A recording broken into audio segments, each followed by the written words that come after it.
In the first presidential election, it's Washington by a landslide. The only doubt seems to be his own. He writes, "Integrity and firmness is all I can promise." Integrity and firmness is exactly what we need. Everything he does as president will set a model for his successors. His final act may be the most important of all.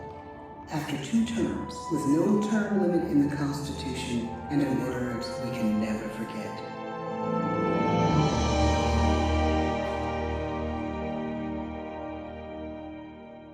"Fourscore-and-7 years ago, our fathers brought forth on this continent a new nation, conceived in liberty and dedicated to the proposition that all men are created equal. Now we are engaged in a great civil war, testing whether that nation or any nation so conceived and so dedicated can long endure. We are met on a great battlefield of that war. We have come to dedicate a portion of that field as a final resting place for those who here gave their lives, that that nation might live. It is altogether fitting and proper that we should do this. But in a larger sense, we cannot dedicate, we cannot consecrate, we cannot hallow this ground. The brave men, living and dead, who struggled here, have consecrated it far above our poor power to add or detract. The world will little note, nor long remember what we say here, but it can never forget what they did here.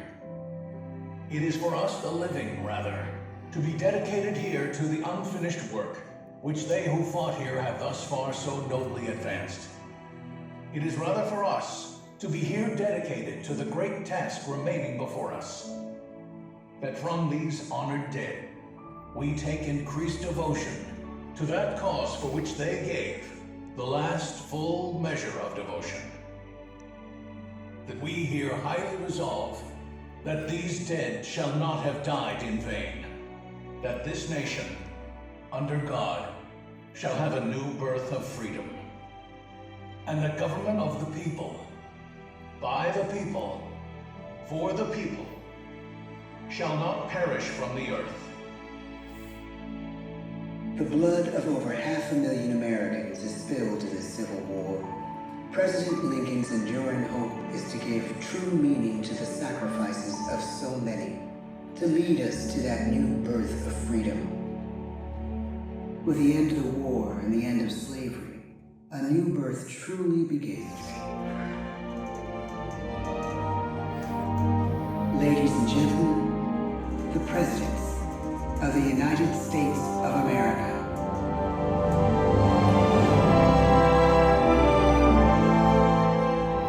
George Washington, John Adams, Thomas Jefferson, James Madison, James Monroe, John Quincy Adams, Andrew Jackson, Martin Van Buren, William Henry Harrison, John Tyler, James K. Polk,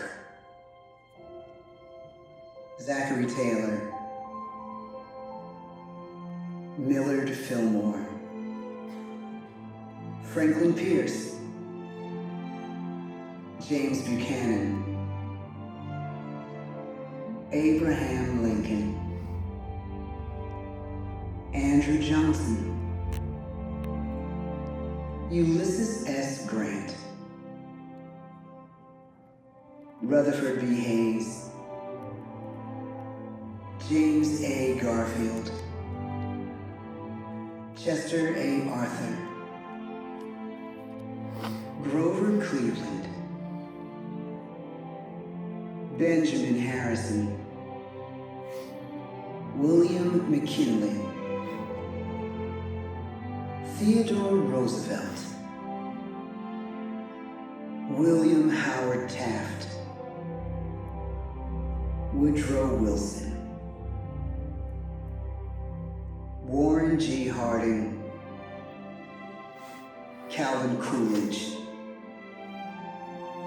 Herbert Hoover, Franklin D. Roosevelt, Harry S. Truman, Dwight D. Eisenhower, John F. Kennedy, Lyndon B. Johnson, Richard M. Nixon,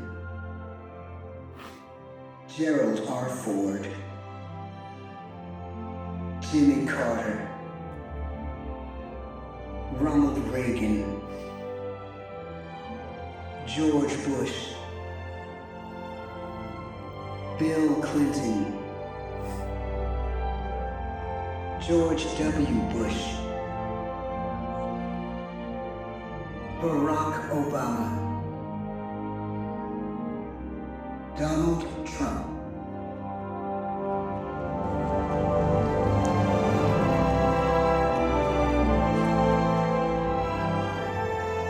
And now we come to the present. Once again, we place our trust in the idea of a president, as we have from the beginning. My fellow citizens, no event could have filled me with greater anxieties than that notification on the 14th day of April, 1789, that you had selected me to lead our nation. But it was with the confidence of my fellow citizens that I took an oath. 35 simple words that have been repeated by every American president throughout history. I, Joseph Robinette Biden Jr., do solemnly swear that I will faithfully execute the office of President of the United States, and I will, to the best of my ability, preserve, protect, and defend the Constitution of the United States. So help me God. The presidency of the United States is a role unique in the world, an office entrusted to each president by us, we the people. Therein lies the genius of that new idea, now over 200 years old. A new idea our presidents have turned into a great American idea again and again.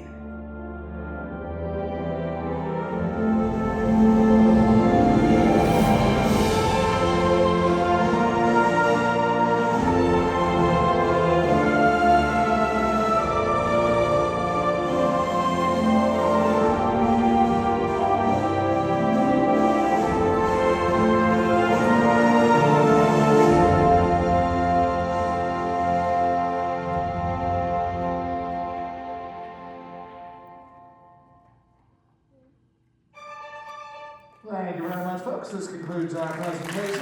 At this time, please gather your personal belongings that you will join us on the